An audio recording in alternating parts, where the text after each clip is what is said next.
What's up, guys? Mason the Brock Henderson here. So, very much needed 3 points in the Champions League group stage, and overall, it was a good performance. It still very much felt like a Tuchel type of performance, though. Like, you really look at it, the striker, for the most part, mostly quiet. The two behind him, mostly quiet. All three of our goals either scored by defenders or assisted by defenders. So, not really, not really a change so much for me. And still for Potter, as far as the tactics are concerned, as far as the personnel is concerned, I'm still not seeing much that's getting me super excited because a lot of what I'm seeing is stuff that I saw under Tuchel. You know, all of that I said, and then on top of that, you look at the subs. First sub to come on, or one of the two first subs, Jorginho comes on. And what does that do? Well, it controls the game according to the commentators, but what it actually does is it means we're playing a lot slower now because Jorginho's in the midfield and he takes too long to play. We're under more pressure because the other team is pushing to try to get back into the game. And not only is he slower, but he also passes backwards a lot, which means he's passing to a defense that's going to be under pressure because they're going to be pressing high.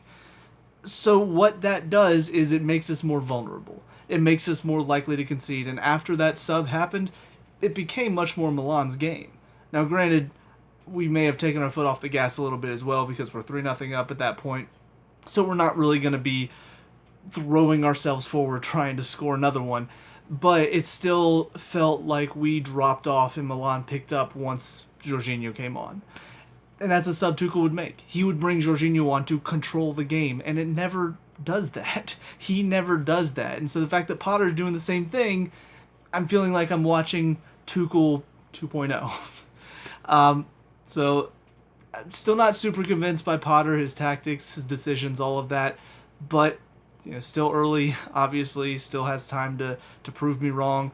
But so far, I'm seeing exactly the same stuff that I saw under Tuchel from him, and that's not getting me super excited because Tuchel couldn't run a long race. What we've seen with Brighton, under Potter, they are a team that starts very well but tend to fall off by the end of the season. And that's something that happened with Tuchel too. We would start well, we would get going, not this season obviously, but we'd get going in the league and then we start to drop off, our performances would start to drop off, and suddenly now the title's out of our reach. And we're barely fighting to stay in the Champions League, and we're only staying in the Champions League because the teams around us are also dropping off. And I don't want to be that team. I don't want to be the team that's relying on your Arsenals, your Leicesters, your Tottenhams, all to drop points to stay in the Champions League. I want to be a team that we're in the Champions League because we belong there. We won the games we needed to get ourselves in the top four. That's where I want us to be. And some people will say, oh, well, your expectations are too high. We just got new ownership, blah, blah, blah. We spent a lot of money. We should not spend all of that money and then say, oh, well, top four, that's really all we need this season. No, we spent a ton of money after being top four, barely, last season. Now we should be looking to step up. I'm not saying we go on and we easily become champions, because Man City obviously have gotten even better than they were last season, but we should at least be challenging a bit to make Man City feel some pressure. But it's not us, it's Arsenal doing that this season so far. Obviously they'll probably drop off at some point because they face nobody. But still, that's my point, is that we should not, even with obviously the upheaval in the back room, all of that, it is going to feel a little different. It's going to have a little bit of growing pains. But still, we spent a lot of money this summer. And to say that my expectations are too high, that we should have been at least pushing for a title challenge, for me, that's saying, oh, well, you need to understand, we spent over $200 million to make sure that we stayed in the Champions League, to keep us where we were. That's what that was for. That doesn't make any sense. That seems like a waste to me. So I don't know if Potter's going to be able to take us above that, just barely staying in the Champions League or not. But we'll see. Long term is really going to be, for me, where Potter's either going to succeed or fail for us. Because that's where, honestly, Tuchel, he succeeded early on, but in the long term, he showed he wasn't able to keep us going. As far as the individuals are concerned, Kepa in goal again, and didn't really have too much to do. Thankfully, they didn't test him that often. He had one somewhat difficult save to make because it was more of a reaction save. But even then, it was still pretty close to him, so it wasn't like he had to move his feet to get across, because that's what he struggles with. But outside of that, really all he was asked to do was just keep possession with his feet. And for the most part, I mean, he typically does that pretty well. He's always been decent with his feet. So nothing really to say good or bad about him tonight. In the back three, Fofana started again, which I didn't really understand why after his performance against Palace. I wasn't really impressed. I thought he was the one, really the one biggest factor playing into Palace's only goal. And tonight he obviously went out early with an injury, but he was still kind of the same. He was still kind of the same that I saw at Palace. He has some moments where he's not really good with the ball. He's a little slow to play. Defensively, occasionally he looks a little unsure. Maybe, with the back three, he's able to be a little bit more positionally, I guess, out of position because he has somebody to cover behind him and keep track of that. Whereas in a back two, if you're out of position, you're screwed because you're the last line of defense, basically.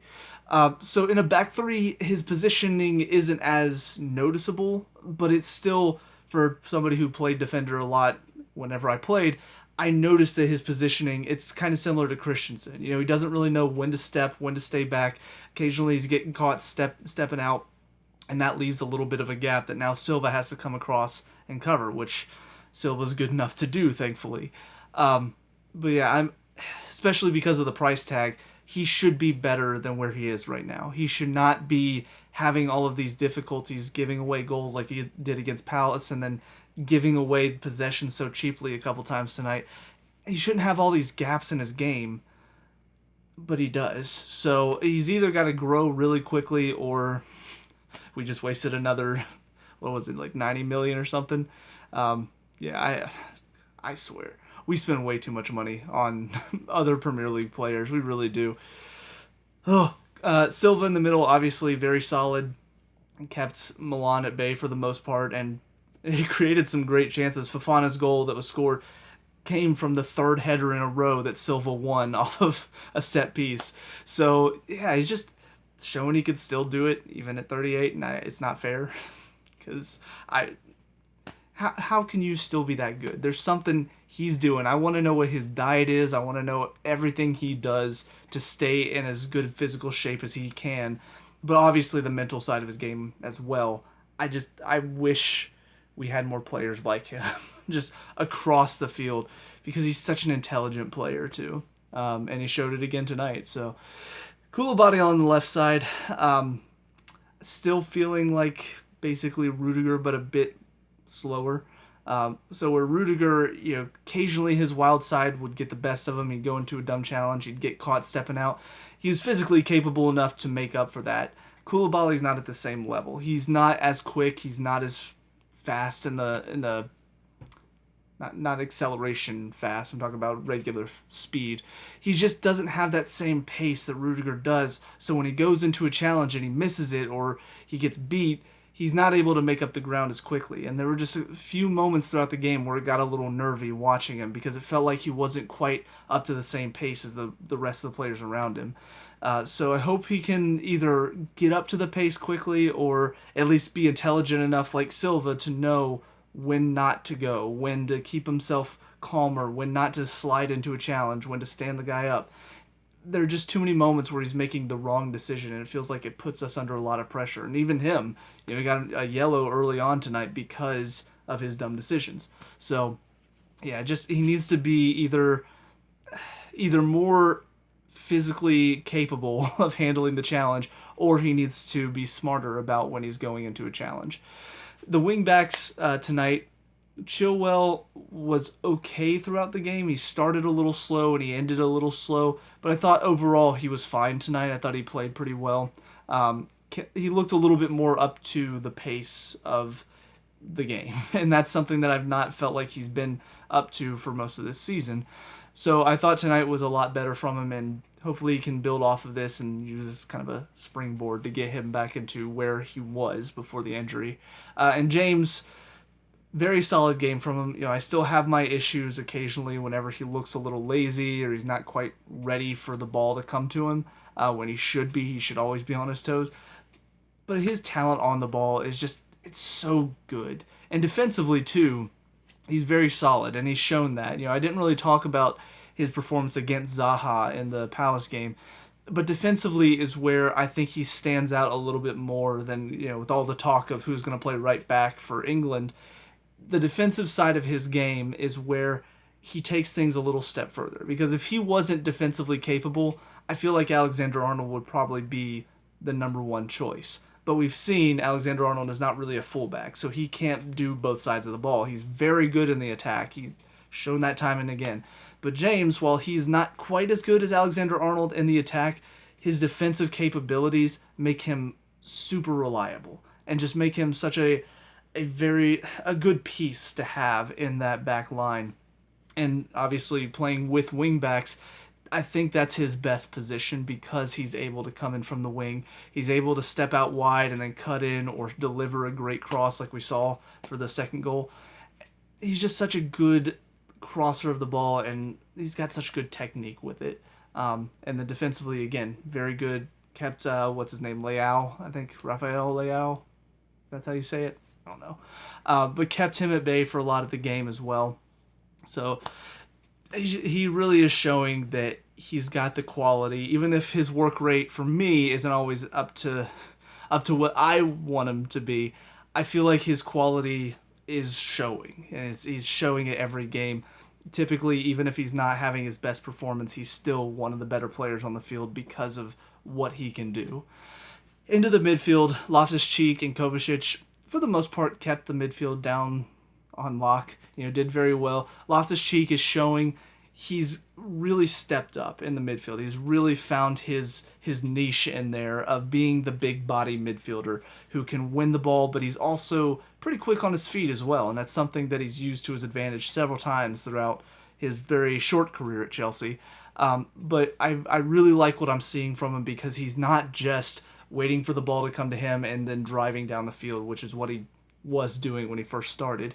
Now he's actually working back. He's winning the ball. I love watching him use his body because that's something that a lot of players, it's like they can't really figure out that part of the game. They're going side by side with another player and you're thinking, just get in front of him. And I feel like Loftus-Cheek has done that really well, and especially because he has longer legs, he's able to really get in front of that player a lot easier than most players can.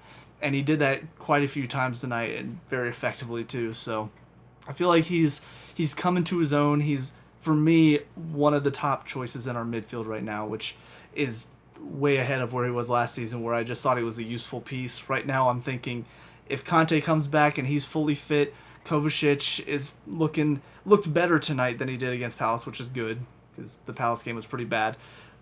With him, with Loftus-Cheek, and with Conte, those three really good fighting for the two positions. Really good competition in there. I know Jorginho is in that for some reason. Potter loves him. But for me, those three are going to make really good midfielders for us and really strong defensive block as well. But yeah, Kovacic, like I said, better than he was against Palace, looked stronger on the ball. Very good passing tonight as well, which is something we really lacked against Palace, was passing from the midfield. But he looks for those crossfield balls occasionally, and he was really picking them out well tonight. But yeah, and just overall his dribbling was better because against Palace it really was awful. The front three for me is where things looked a little bit iffy, and that's again down to, I feel like we still haven't figured out what our front line is doing. Tuchel hadn't figured it out, and it showed. A lot of the time those front three were not the ones creating or scoring the goals. It was coming from the wing backs or coming, off set pieces, one of the defenders, or maybe from the midfield occasionally. But the front three, I feel like under Tuchel, they didn't thrive. And under Potter so far, I've not seen them thriving either. And is that down to their work rate or is it down to the tactics? I don't know. But I'm still not seeing enough movement up front. I look at Aubameyang. He should be a striker with his height and his strength. He should be looking to get on the end of crosses, but he never was. I feel like, aside obviously from the goal, anytime a cross came in, it's finding Mount or it's finding Sterling. Occasionally it would find, I think, did it find Kovacic one time? I don't remember. But where Aubameyang should be on the end of these crosses, especially the ones that are up in the air. He should be using his height to win them, and I feel like he's not ever the one on the end of these crosses. So I don't know if it's his movement that's failing him, or if the people crossing in are not looking for him. But whatever the case, there's not enough from the front three. There's not enough in the final third, and there really should be. We had a lot of possession and not really created enough from the front three. Most of our created chances are coming from the wings, the wing backs getting up the field and doing something creative. And I expect more out of our front three because we have enough talent up there. Mount, Sterling, both very creative players. Aubameyang has shown he's a good striker and he can get on the end of crosses occasionally. So why isn't he not doing that more? But yeah, so as far as their individual rankings go, though, Mount, for me, was the best of the front three, mainly because his work rate off the ball it's what keeps him in the team most of the time. As much as people want to complain about him and say, oh, he's not worth it, he's not that good of a player, his work rate is what keeps him in the team. It's something that, honestly, I think goes underappreciated for attacking players, because you look at Werner, he was super underappreciated because he didn't score a lot. But you look at the pressure he put on the defense, you look at the runs he made to unsettle the defense, it's something that often goes unnoticed and something that Mount has done very well as well. But yeah, I thought that that's something that he did well again tonight. Because honestly, I thought against Palace he was a little off the pace. He wasn't really working as hard as he could. But tonight he looked a lot better, just making those runs and putting a lot more pressure on the defense because of those runs. Sterling was probably the worst player out of the starters. And that's just because Aubameyang at least scored. Sterling, I feel like, had a lot of opportunities to do something with it, and nothing he tried came off. There were several moments where he's in space and he's driving, or he's coming in from the wing and he's got time to cross, and he didn't do anything with it. The one, Mount slips him in brilliantly, whether he would have been offside or not, yet to be seen, but slips him in, and all he's got to do is find Aubameyang at the back post, and he takes an extra 2 touches, and now that chance is gone, and slide tackle comes in, they win the ball, chance is gone. There was one, he's driving in from the wing, and he crosses it right into the defender that's right in front of him. And then they win it back, pass, back to Sterling, cross, right into the defender. Falls back to him, cross, right into the defender. How can you not miss the first man? And even, there was the chance after we scored, I think it was after we scored was it our second or our third? I don't remember now. But there was a chance Mount wins the header off of their corner, knocks it up to Sterling. All Sterling has to do is put it into space in front of Aubameyang, and then maybe the keeper gets to it, or maybe Aubameyang gets to it first. But he hits the first man again. So Sterling just had so many chances to unlock the game, to do something creative, and he wasted so many chances. Now, he did assist James's goal, but not really much he had to do there. All he had to do was just make sure he kept the ball and slip James in behind as James is making a good run. But there's not much in that, It's a simple thing that most players should be able to do, but he had about 20 chances to do that tonight, and he only succeeded with 1. So it's really telling that he's not nearly as creative as he should be.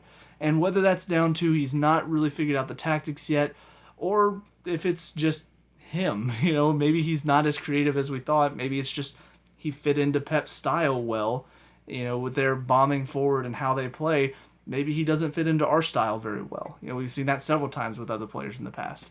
But tonight really, really let us down multiple times. And if he were playing and creating as well as he has been for, City and Liverpool in the past, this game should have been done and dusted. Like well into the first half, we should have had the game under control. No problem, 3-0 up, because he had so many chances to create that second goal.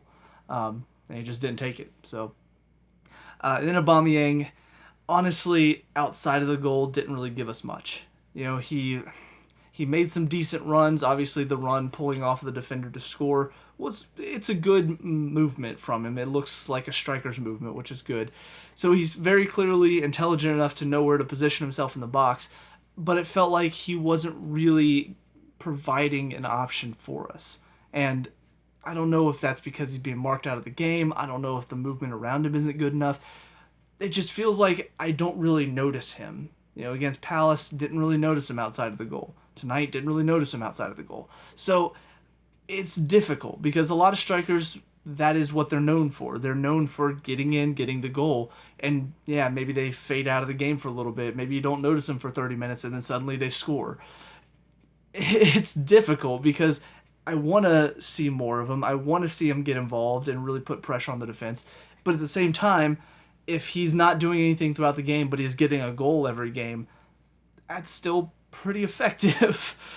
So it's really difficult to judge strikers mainly because of that. Again, for Werner, I saw him. I noticed him throughout the game because he's making great runs. He's constantly a threat to the back line. He's making runs that is opening up spaces for other players, but he's not really scoring. So a lot of people blasted him for that, whereas Aubameyang, I don't notice him throughout the game. He's not really effective. He's not really there for us. And then suddenly pops up and scores a great goal, and everybody loves him. So it's very difficult to judge strikers because of that, because of how fickle the game is. But that's it for the starting line for the subs that came on. Chalobah, for me, should be starting over Fofana, and he showed it again tonight why he should be. I just have to assume he's doing something in training that Tuchel and Potter don't like. Because every time he plays, I'm thinking he's a good player. He's very solid in the back line. His footwork could use some work. His ball skills are not great. Occasionally his passes are bad. But defensively, he is so solid back there, and he works his butt off. Rarely does he make a mistake. If it happens, it's one in every 5 or 6 games. Why is he not playing more? What is happening on the training ground that is causing the coaches to look at him and say, we're gonna bench you tonight. We're not gonna start you tonight. Because from what I see, I'm seeing a great player that deserves more starting time, deserves to grow more because he's worked so hard for the team. So maybe tonight will show Potter, hey, this is what he can do, give him more time. Or maybe, again, next game it'll be Aspilicueta in the back three instead of him. But I don't know. I do hope to see more of him because, again, I think he's a good, solid defender. And we need more solid defenders back there, not Fofana and Koulibaly. Into the second half subs. First subs, Jorginho comes on, Gallagher comes on. Little odd to me. Like, Jorginho for Kovacic, like I've said before, I understand what the thinking is. I never see what the coach is thinking. I never see the effectiveness of Jorginho of controlling the game and all of that. But I understand that's what Potter's doing with that sub. So that one makes sense from the coach's point of view, where Jorginho is the best player in the world and he's great at controlling the game, even though we've given away so many chances and Milan have so much more possession after Jorginho comes on, but whatever. Gallagher coming on for Aubameyang, that one I didn't really get. I'd hoped to see Gallagher start after his brilliant strike against Palace, but coming on as one of the first subs in the second half, I feel like that's kind of Potter saying, hey, here's some more time off the bench, show me what you can do. Jorginho, like I said, slow, back pass, not really a controller of the game. And yeah, Milan's pressure, it put us under a lot of pressure after Jorginho came on because he's not the best under pressure. He's not the best at containing the other team. So another very Jorginho performance from him. He wasn't awful by any stretch of the imagination. He did have some moments where he kept possession well, but I'm still not looking to him to be our focal point of we need to keep possession and we need to slow down the other team's pressure. He's never that for me. It's always, oh my God, okay, all right, let's get rid of it. Can we please just get rid of it? Oh my God, and then we just kick it out of bounds from Kepa because we're so slow. That's typically how I'm feeling when Jorginho's on the pitch. Gallagher, he had some moments where he's looking to get on the ball. Obviously, his pressure is the highlight of his game. His work rate off the ball is so solid. It's something that I wish more players had because he and Mount, for me, are the only two players, mainly in our attacking lineup, that look to put you under pressure, that look to try to work and move the ball one way and not let the other team just sort of keep knocking it around and passing through us super easily. So I would like to see maybe a little bit more as far as maybe in the final third, a little bit more connectivity with the players around him, because he typically, he works hard to win the ball. I don't really see him winning the ball back and then trying to find the pass that unlocks the defense. Most of the time it's he wins the ball or he gets the ball to him and he's looking to find the shot. He's looking to, can he create a chance out of this, instead of maybe just keeping the ball working around and putting the defense under more pressure because we're moving it from side to side and trying to find an opening. So it's a little odd because, as much as I'm complaining about Jorginho back pass, knocking it around in the back, I would like to see that a little bit more in their back line. I would like to see us having possession around the box and trying to find the pass that unlocks the defense. And I feel like that's where Gallagher, for me, he's typically looking for the killer pass, the one that's the goal right there. It's either a cross or it's a shot. I very rarely see him just keeping possession, working it through the defensive lines of the other team. But overall, again, his work rate is very strong. I like what I see from him. I want to see him more, just from the beginning of the game, to see what can he give us with hopefully more of Potter's tactics. If he hasn't already been putting his tactics on the team, I would like to see more of what Potter's tactics are going to be. And I would like to see how Gallagher could fit into that. The final two subs were Broja on for Sterling and then Havertz on for Mount. And that was just basically, a little bit something different up top. Nothing really super important there. It's just you brought in a striker and then you brought in another player for the front three. Havertz looked better off the bench than he has starting the game. So I don't know if he needs to come on when things are maybe a bit slower. But the problem with that is the Premier League is so fast-paced that he needs to be a player that can play under high press, that can play when the pace of the game is so end-to-end. And I feel like he's not really done that well this season. This is the first time that I can think where I'm thinking Havertz looks good, but it's near the end of the game, so the other team, they're going to be pressing higher because they want to try to get back into it, but it's slower from them. They're not really moving as quickly because they've worn themselves down. They're working really hard. So Havertz does have a little bit more time to play because of that, because they're not coming at him as quickly. So I feel like if that's the only time that he can look solid, that he can look good, then I'm worried about, can he make it in the Premier League, because most teams are going to put you under a lot more pressure than that. So if he's starting and we can't see this out of him because the other team is putting him under so much pressure, then why is he out there? Why is he taking up space when another player who can play under that pressure, like Mount and Sterling occasionally, why is he taking their space? So hopefully we can see more out of him from that. And then Broja, I still would like to see him from the start. I still would like to see what can he do from the outset, with the idea of let's get it forward, let's try to find him. Because most of the time when he's coming on, at least under Potter so far, he's coming on with the mindset of, all right, we've got it. We need to, well, I guess Palace, we were tied and we were looking for a goal. But it feels like we're not really playing full force, with Broja in there. Everybody is fresh. Everybody's looking to knock it around, interchanging all of that, looking to deliver those crosses in. He typically comes on at the end of the game whenever it's mostly keeping possession. Yes, when you're chasing the game like we were against Palace, yes, there's that feeling of, oh, we got to get it in the box, but there's still, it's a tiredness to it. They've been working hard all game and they're chasing the game. So Broja's not really getting the delivery that we could expect, in the first 30 minutes. So I would like to see what he could do from the outset. Not working with teammates that have been busting it all game, but working from the beginning with fresh teammates. Can he give us more than what we've seen from Aubameyang? Or is it going to be another similar situation to Werner, where he is more effective than Aubameyang, he is more noticeable and we see him a lot more, but he's not going to score. Because, he works hard. He loves to put pressure on the defense. There's always that feeling when he's up there of, if you dump it long, if you're just looking to clear it, he's typically going to be in and around that area that the ball falls to put a little bit of pressure on the back line. And I do like having a striker like that. But I'm not seeing enough of him whenever we've got possession or we're looking to attack. I'm not seeing enough of him getting on the end of crosses or looking to be effective in the final third as I have from, unfortunately, Aubameyang, who has scored 2 goals in the last 2 games. So maybe things will get better. Maybe we'll see him from the start in the next couple games.